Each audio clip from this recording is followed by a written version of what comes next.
Well, we're back again for another Smash Off beer review.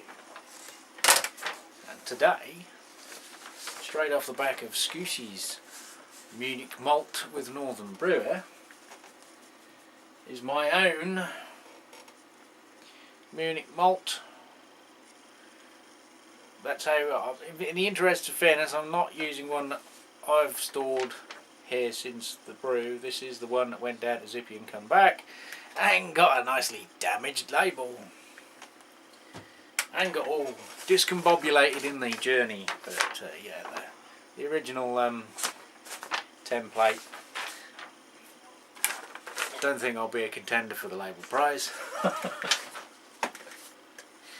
But anyway, yes, we have a Munich Smash with first gold hop. And I do notice these bottles do scratch up a lot compared to the clarity I see in my own bottles that haven't been to hell and back. This one's not too bad now after it's been sat there amount of time. We'll see if we get a fizz on this one.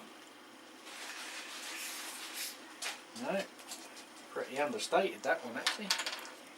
I did notice I went round all these before I sent them and nipped them up a bit more because I didn't feel they were sealing very well. Not that I got any sign that they were leaking, but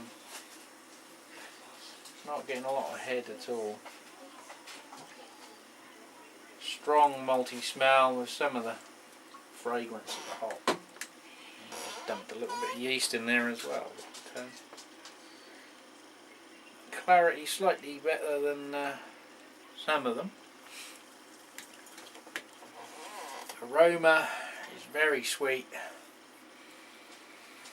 fades off quickly, malty, and there's the first gold smell as well. So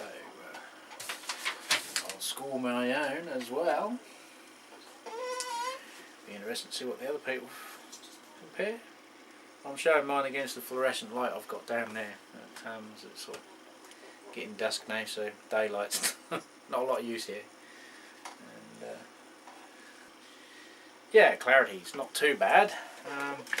Might have been a little bit better if I had to just chuck the yeast in as well, but with it being an amber bottle and an amber coloured beverage, you don't get to see much. As you can see, darkness, probably one of the darkest out of the competition so far. I did caramelise the first runnings, so I'll give myself I don't know, 3 I guess, maybe a 3.5, I don't know. Hell, that's my beer. I can dream. Anyway, aroma. Still current. It is a dark fruity smell. Dark fruits, plum, currants maybe, mixed fruits, like a Dundee cake in liquid form. Sometimes you get it, sometimes you don't. If it's it's a bit hard when it's this full. Carbonation wise, got some steady streams coming up the glass. Pretty similar to Scoosie's yesterday, really. Not highly carbed, as you can see. Not much of a head retention with this one, but this one did push, I think, the boundaries of the ABV as well, as we went up to 8%. Pre-bottle was 7.88, so allowing that you can get around about 1.5% in the bottle. This was bottled around about January, February time, I think. It's been in the bottle a while. I have noticed various flavours, because obviously it's my own one. Maybe the guys when they do there, because obviously you've tasted it more times. All the other beers I only get to taste once. This one I tasted it 2 weeks, 4 weeks, 6 weeks, 8 weeks. Hence the name. You can read it on this one, but it was called Bitter Get Smashed. Bitter because when I first tried it I thought, oh Christ, I have overcooked it. it was very first hit, but that mellowed out within a week or two, and it became very, very granular in taste. You could taste every grain that went in it, and I thought, this ain't good. The hops are faded quick, and now I've got basically something that tastes like a plain muesli bar. Very grainy, slightly sweet, but it's changed and got stronger and more body to it. It started reminding me of more Belgian style beers, which I do drink a lot of. It's not obviously got the body of those because it hasn't got the complexity of malts, but I liked it anyway. I was aiming for a big-ish beer, not quite as high as it came out at. I think it was 1080 on the gravity, but it did ferment out quite well, so that meant it pushed it up as well. But it's not a dry beer, so we'll see what it's like now, because I haven't tried one for at least 4 to 5 weeks, so we'll see if it's got a fourth flavour change.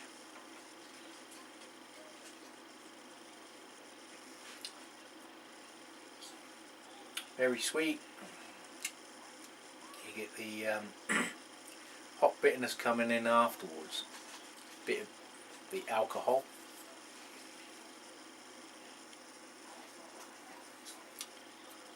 I get smoothness, then the bitterness, then the taste changes, and you get the caramel flavours, sweet flavours.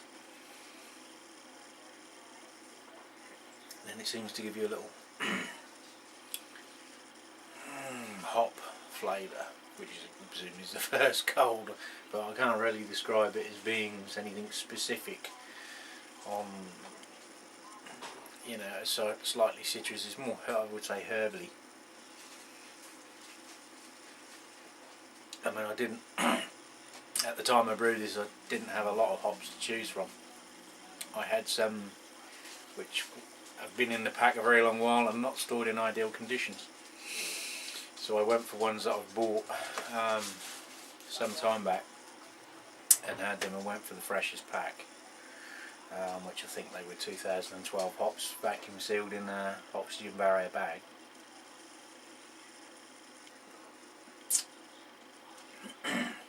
So I'll treat it the same as everyone else's. I'll enjoy a few inches of it first and come back to you. Well, it's just as tough to nail your own beer down as everyone else's. I can still bring a cap back, swirling it round. Although there's not too much pressure in the bottle when you release it, there's a lot of effervescence on the tongue. There's a slight bitterness smell to it as well, which I've picked up on some of the others. I'm beginning to wonder if that is some of the hard water profiling causes that. It'll be interesting, because I think there's one coming up. I shan't say too much about that, but it'll be interesting to see if I can pick that out in a water that's not hard.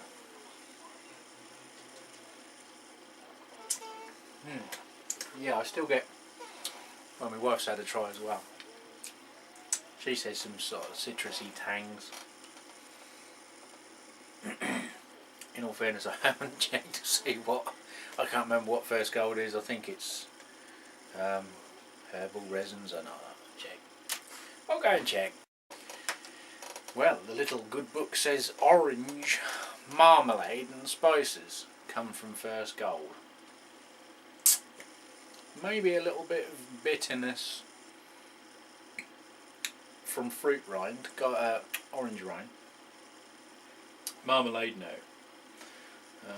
Spiciness, no. Maybe that's what's giving me the little bite afterwards. I'm not getting an alcohol burn, but then I am used to these sort of beers, so it's not a shock to my system like it might be to some of them southern shandies drinking boys down south. Anyway, let's go for the scores. George Dawes, aroma. Yes, there is an aroma. There is a mixture of hop and malt. More malt than hop. Whether it would have been different if I'd have done more hops, I don't know. I mean, is there a 50-50 balance on what should be malt and hop? As I've said before in some of the other reviews, is there a right, is there a wrong? It's only down to what you can taste.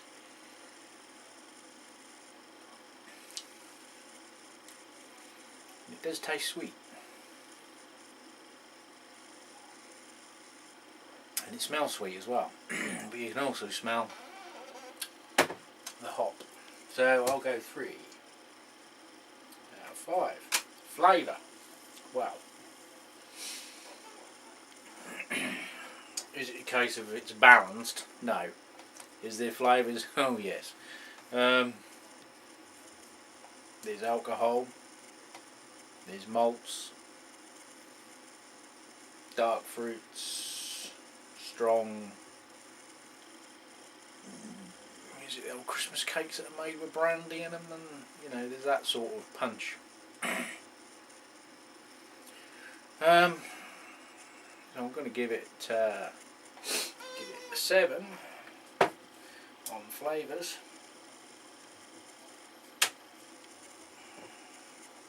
Hop and grain combo. Well,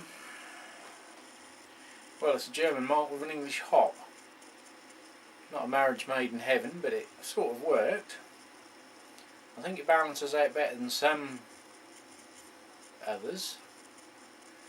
But without knowing a hell of a lot about what hops are best for what sort of beers,